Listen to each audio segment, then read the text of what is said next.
প্রিয় বন্ধুরা, আসসালামু আলাইকুম। শুভ সকাল।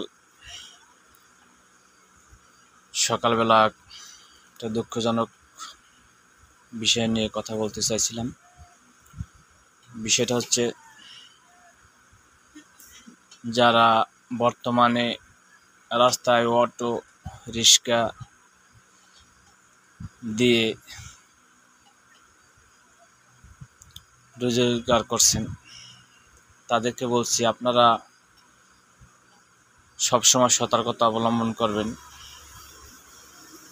রোজার শুরু থেকেই কিছু চোর এখানে সেখানে উৎপেতে থাকে। কে কখন গাড়ি রাখা এখানে সেখানে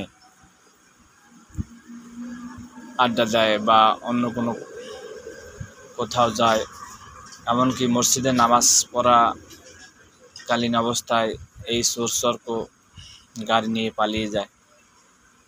তো আপনারা সবসময় সতর্কতা অবলম্বন করবেন। গতকাল সন্ধ্যার পরে আমার দুলাভাইয়ের একটা অটো গাড়ি কলাপাড়া ইয়েতিমখানা মসজিদের সামনে থেকে চুরি হয়ে যায়। তো কি বলবো, দুঃখের কথা। আমরা বাঙালি চোরের দেশের লোক, আমরা হইলাম চোর। রমজান মাসেও তারা এই চুরি বন্ধ করবে না,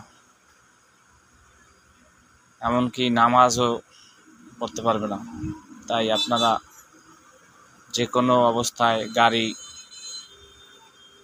খুব যত্ন সহকারে এক জায়গায় রাখা নামাজ পড়বেন, বন্ধ কোনো কাজ করবেন। ধন্যবাদ।